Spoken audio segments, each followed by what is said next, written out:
Hey everyone, welcome to the introduction to linear versus exponential functions. What we're going to do is we're going to really talk about the differences between those two things. So we're going to look at some word problems, we're going to look at tables, we're going to look at graphs, and we're going to look at the equations. All right, so we're going to start off by looking at the word problem. So here's a word problem that would be a linear form of an equation. All right, and it would be you have $15 in your wallet and you spend $3 per week. How long until you have $3 in your wallet? All right, so that's a linear word problem. And here's an exponential type of word problem. Bacteria in a dish doubles every 2 hours. If there are 1,000 grams of bacteria at the start, how many will there be in 16 hours? All right, so let's just go through the table for the linear. So at 0 weeks, we still have $15. Then at 1 week, it's going to be 15 minus 3. And at 2 weeks, which is 12. 12 minus 3. 3 weeks, 9 minus 3, which is 6. 4 weeks is 6 minus 3, which is 3. So then if we answer the question, how long until we have $3 in your wallet, it would be 4 weeks, right? So if we had 5, that would be 3 minus 3, which is 0. So if we want to go on, we could say at 5 weeks, we would have none.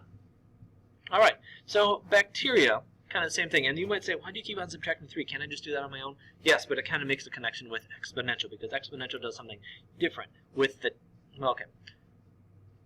Exponential, we're going to start off with, at 0 hours, we're starting off with 1,000 grams, okay?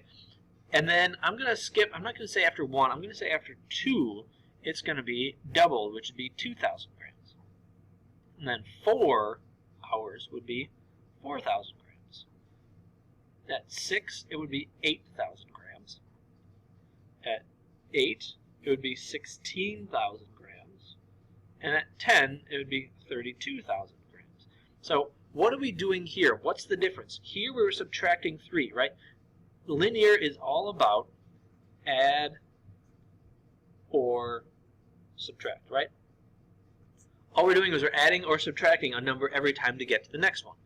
Where here, what am I doing? Well, I'm taking 1,000 times 2 to get to 2,000. I'm taking 2,000 times 2 to get to 4,000. I'm taking 4,000 times 2 to get to 8,000. So instead of adding or subtracting like we did for linear, you're going to either be multiplying or, what else do you think? Yes, that's right, dividing.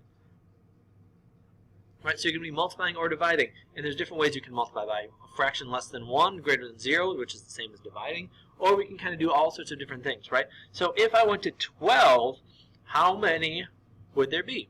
Well, take 32 times 2, and you should get 64,000. Okay, good. So now let's look at the equation. Could we write an equation from this? Hopefully you can write linear equations fairly well, right?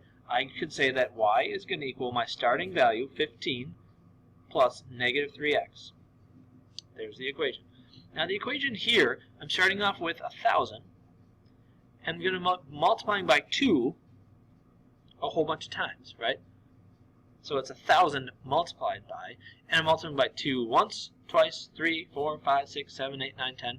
So it's going to be some value x. Now this isn't exactly right because when x is 1, it doesn't go to 2,000, right? When x is 2, it doesn't go into, it goes to 2,000, but if I put x as 2, it would actually be at 4,000. So we have to kind of change this up a little bit for this equation, but in general, that's what this looks like.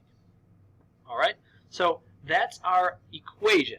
So we have word problems that are different. We've got tables that are add, subtract, or multiply and divide. And then we have equations. Well, what's the real big difference between these two equations? Well, this equation, we got starting value, add or subtract. Here we have a starting value, multiply. See how they're kind of connected? All right, and then here is the next one. We have two graphs right here. You look at these graphs and say, okay, well, one's really different than the other. So if I look at a graph, which one do you think this red line is? Is it linear or is it exponential? If you said linear for the red line, you would be correct because it forms, that's right, a line, which makes this blue one exponential. And what I did was I actually graphed these, and I'll move myself down here. And up above me, up here, you can see the equation. So the red one, 15 minus 3x, that's the exact equation that we were just talking about. And this one was 1 times 2 to the x over 2. And instead of writing 1,000, I just said, why don't we just make it like kilograms and make it easier? Okay, so it's 1,000, because I didn't want to have to zoom in and out. And I did times 2, x over 2. You know why I did x over 2? Because when x is 2, 2 divided by 2 is 1. So that would be 1 doubling time, right? When I do x is 4, 4 hours, 4 divided by 2 is 2 doubling times because it doubles every 2 hours. So what I did was I took my number, x, and divided by 2 to kind of get that doubling time to be correct. So every 2 hours it's going to double.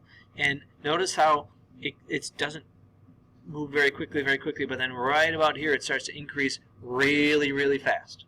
Okay, so some things to notice about exponentials. They're going to eventually grow really, really fast, and they're probably not going to go below 0. And we're going to talk about properties of exponents later on. All right, so that's just a quick introduction into linear versus exponential functions.